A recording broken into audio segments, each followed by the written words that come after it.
8:26-39.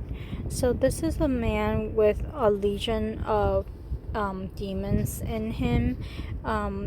Jesus actually commanded them to come out, and it sounded like they were kind of like bargaining or negotiating or kind of refused. They know that they can't refuse him outright, so they ask him to permit them to enter a herd of many pigs.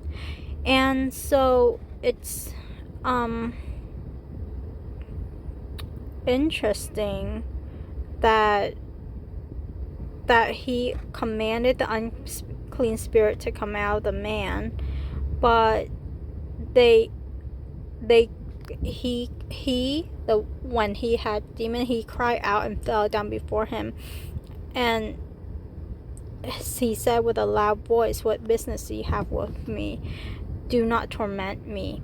So it's interesting that they don't obey him right away, kind of like begrudgingly or in protest, kind of like so. But eventually, Jesus. So I don't know what the dynamic was going there.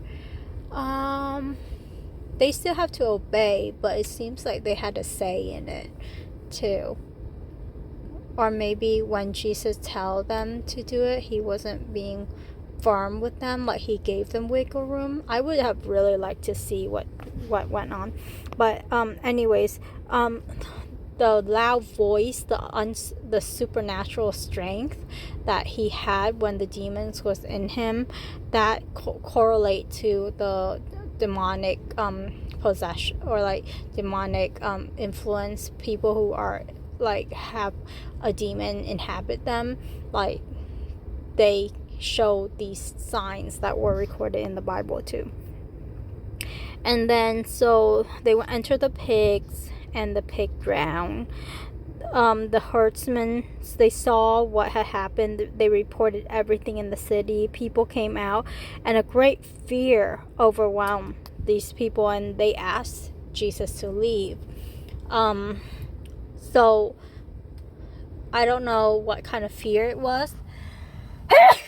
It seems like it wasn't a godly fear, because if they kind of respected God and was in awe, they would have wanted Jesus to stay. But this is like maybe like a demonic fear, that they didn't want Jesus to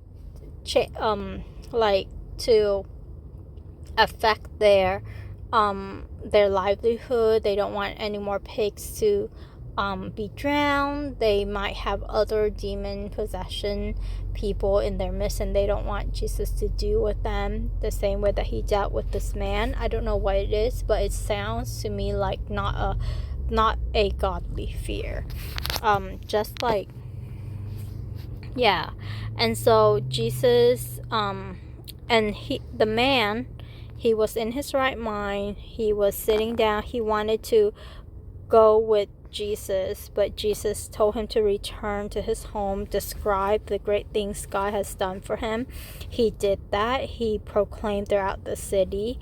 And so that, when I read that, I thought of my nephew and how he was reported to not wear anything, and that is one sign to me of like a distressed mind, or maybe even demonic possession, because he does use drugs and everything. He says for medicinal purpose, but I don't believe that. I think he invited demons to come into him through the use of drugs, and it is like a gateway for demonic influence.